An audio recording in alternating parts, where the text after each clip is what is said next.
Hi. I wanted to take a couple minutes here to talk to you about fallacies and the ad hominem fallacy in particular.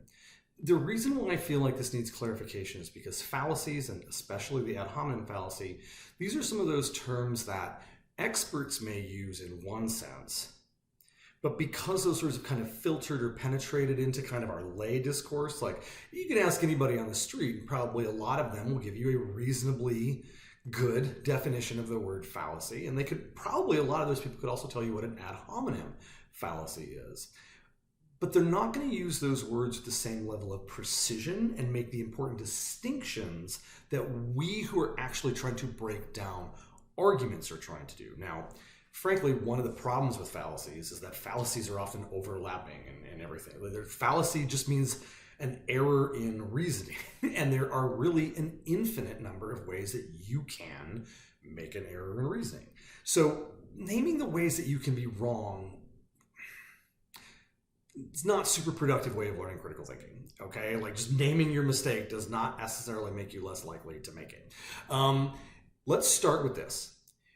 We make a distinction between problems of accuracy, in which reports of fact may be in error, versus errors of reasoning, in which the logic, the way we move from assumptions and fact claims to contentions, claims, theses, right? It's the movement. I can be right in my facts and still draw the wrong conclusions. I could be wrong in my facts and yet still somehow get to the right conclusion.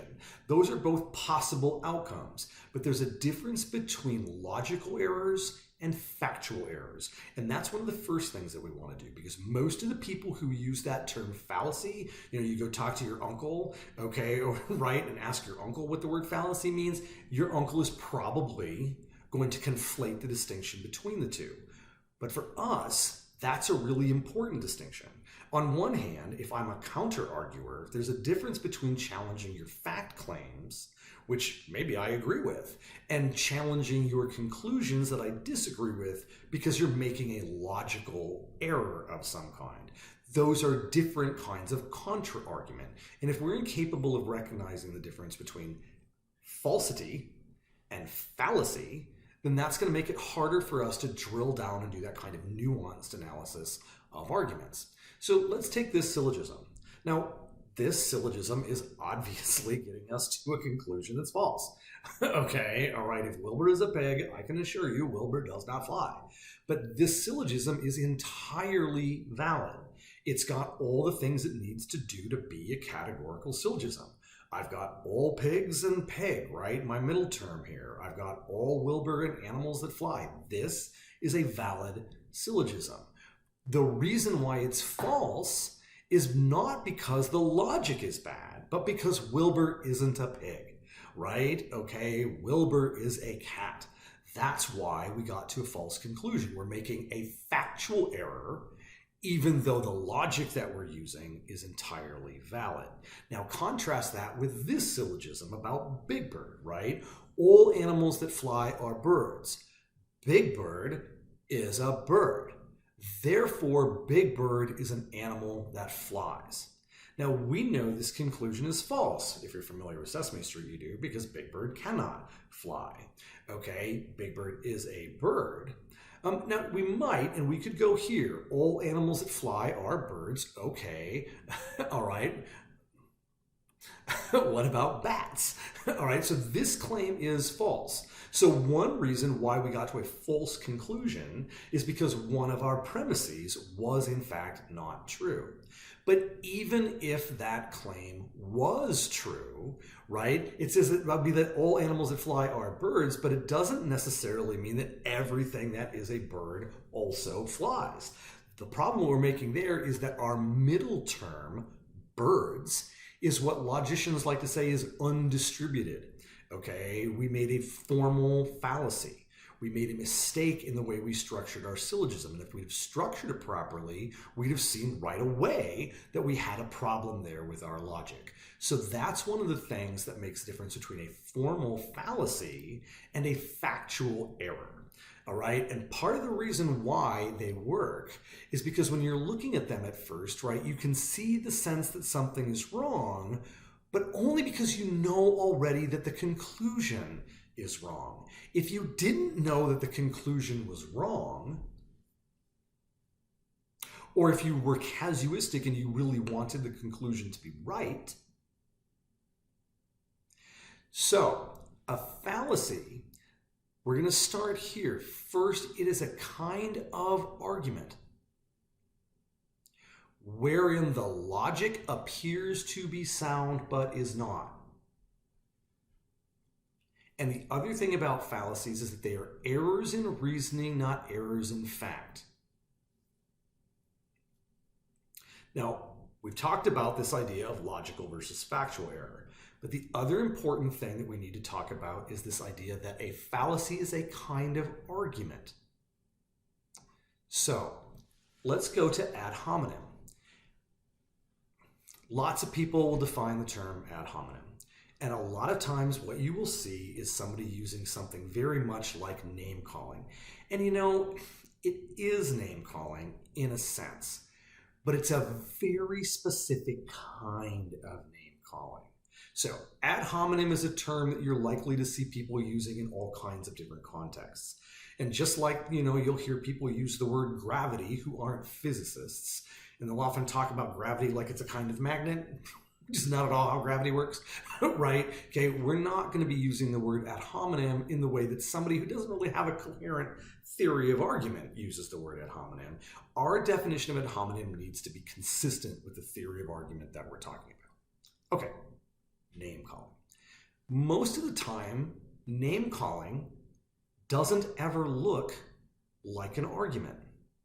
So if you and I are in an argument and I say, "You're a jerk," I might be being mean, and I could certainly be doing something that would make the audience turn against me. The audience might not like me if I'm going to use language like that, or if I'm particularly clever about the way that I call names, right, then I might actually make the audience like me even more. Okay, that would actually be a kind of refutation by wit or refutation by contravalence that we talk about in chapter 8. But at no point when I call you a jerk does anybody really think I'm making an argument. In fact, this goes all the way back to one of the first chapters, one of the first things we talk about in this course. It's not a fallacy because I'm not making an argument. Okay, what I am doing when I call you a jerk is I'm engaged in verbal aggression. Okay, I am engaged in a kind of verbal aggression. I'm attacking you with my words, and that makes them coercive, that makes them hurtful, right? Like that's the idea, and that is no more an argument than a person pointing at a gun at you and says your money or your life is making an argument about if you value, right? That's not the same thing at all. So what are we doing? An ad hominem means the introduction of irrelevant information. It's a species or form of the fallacy, the informal fallacy, ignoratio elenchi, irrelevant information. But I can throw out irrelevant information all day. It only becomes fallacious at the point where people are treating the irrelevant information as though it is relevant, when we're using it as a factor when we shouldn't be. And most of the time where we're going to see this, in fact, I hesitate to say all the time when you see ad hominems, but at least most of them, when you see this, is that we're talking about either the ethos of a witness or an expert or the legitimacy of an authority. We're saying, don't believe this reporter of fact because of information that shouldn't be factored in to whether or not we accept the expertise, the accuracy, or the legitimacy of someone who's a reporter of fact. Let me move on. Okay, let's say I'm saying, don't believe this reporter of fact. He's telling you that he is an expert, but don't believe him. He got his degree at the University of Phoenix, right? Okay, now maybe I even make a joke about online universities and ITs, right? Everybody laughs, okay? But the fact of the matter is that I can be insulting about it, I can be rude about it, but if someone is saying that they are an expert, or if I'm told I need to think of somebody as an expert, it's absolutely reasonable for me to ask where that person was educated, right? Where did they get their degree? What is the degree in? What is the quality and nature of the education that they got? That is an entirely reasonable series of questions and an entirely reasonable statement to make, even though I might say it in an impolitic way or I might say it in a more decorous way. The fact of the matter is that that isn't irrelevant. What if I were to say, though, don't believe that person, he got his education at Liberty University, in which here I'm making it clear that the reason why you should accept it is because Liberty University is a Christian university, right? Don't accept it because of that part. Now, why is that relevant? Okay, how does that speak to the expert's level of knowledge or their integrity? If for some reason it does, and I'm not seeing something self-evident, I'm hypothetically setting dependent, right? Okay, but in most settings that I can conceive of, I don't see how this would be any more relevant than whether or not they got it at a private college or a public college, or whether or not they got their education, you know, at a okay. But the whole point of an ad hominem is that it uses information that often in a prima facie kind of way, we look at it and we're almost like, well, that must be relevant, right? It should be relevant. I should apply that. That seems to make sense. But upon further reflection, or maybe when an outside person comes in and says, hey, look at this a second time, okay, that we can realize it doesn't work that way, okay? It's often presented as though it's perfectly reasonable. In the United States, for a very long time, it was asserted as a legal principle that you could not accept the testimony of a witness if that witness was an atheist, because an atheist could not reasonably swear on a Bible, right? Okay, and be like, I swear on a Bible to tell the truth, the whole truth, and nothing but the truth. Well, if you're an atheist, why should we believe you? Okay, that argument sadly still convinces probably even some of you, right? I mean, that's the idea here, okay? Or what if I were to say, hey, reporter of fact, okay, is a more legitimate authority than reporter of fact over here because one is a Christian and one is not. Or one is this kind of Christian and the other one is that kind of Christian, and this kind of Christian is more legitimate. What if we're talking about two police officers? Or a police officer is telling you to do one thing and a pastor is telling you to do another, right? Okay, who is the legitimate authority there, right? That idea of using factors which really should not be applied in order to qualify reporters of fact, both witnesses and experts and dogmatic authorities, right?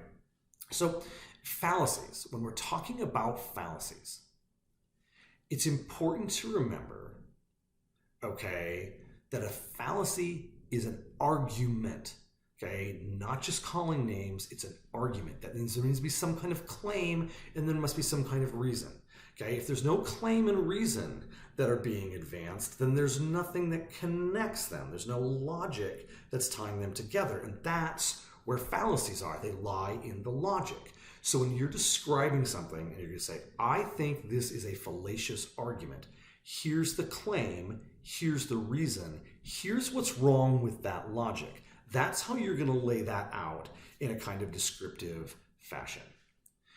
Remember, fallacies, most of the time, and this is one of the reasons why I don't like teaching fallacies as a kind of substitute for critical thinking. It's because the overwhelming majority of fallacies that you see in textbooks or online examples of fallacies, Google it, prove me wrong, most of the examples that you see that are called fallacies are in fact ridiculous. They don't look like arguments at all. They are obviously prima facie ridiculous. They don't make sense.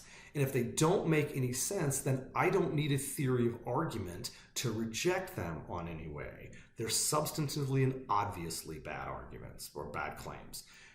The point of a fallacy is to discover when it looks right, but isn't, or it looks right, but we still shouldn't be trusting it because the logic is flawed.